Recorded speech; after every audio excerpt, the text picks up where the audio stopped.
Good evening, everybody, and welcome to ACCT on Channel 4B.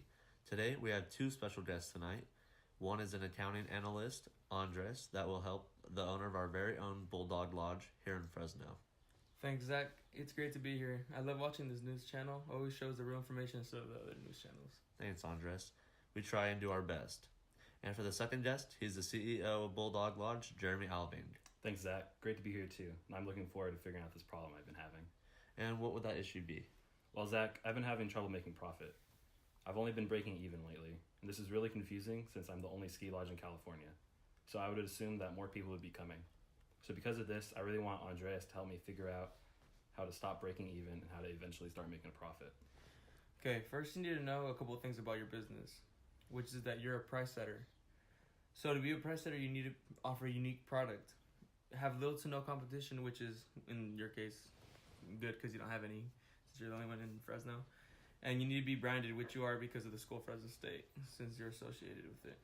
So, Jeremy, what are your expenses per month when you look over at the Bulldog Lodge? Well, my fixed expenses per month include $20,000 on lease for the property. My variable costs are $1,000 for boards and skis, $3,000 for food, $5,000 for the chairs, $1,000 for electricity, and $8,000 for artificial snow. I'm currently charging $20 for tickets.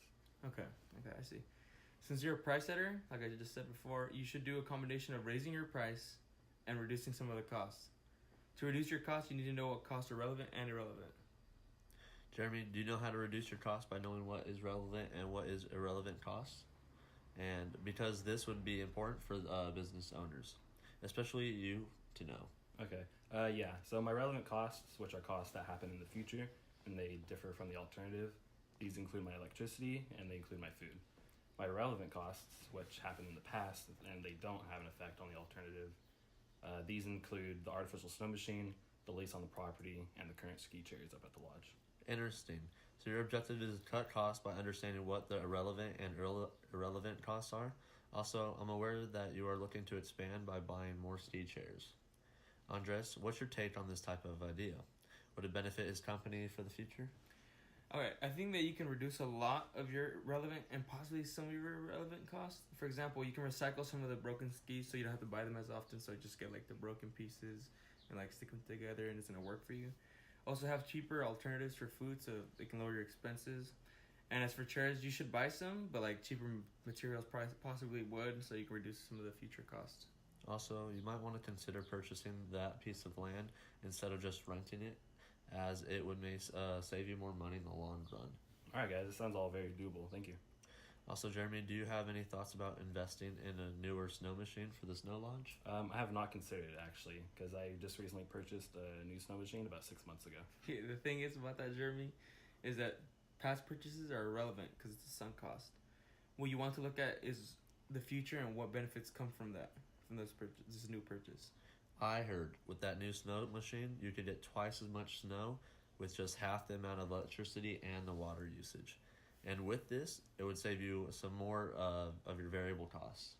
Okay, that's all good. Now that we have discussed about like ways to reduce your costs, you might want to consider raising your prices because it might be too low. So we know that you are the only ski lodge in California, which would make you that price setter that Andres said. And because you are a price setter, you can emphasize on a cost plus pricing approach. You just start out with total cost and then add on that desired profit, dividing it by the number of units to get your cost plus price per unit, which would determine the lowest price you could charge for your ticket. Or else you begin to lose money again. Okay. Now that you understand the concept of cost plus pricing, we can go see your cost plus price for your tickets. After adding up your fixed and variable costs, we get a total of $152,000. Which, how much profit do you usually make, and how much would you like? How much would you like to keep from it? Currently, I'm making about $1 million in revenue every month, but I'm looking to keep about 20% of it as profit.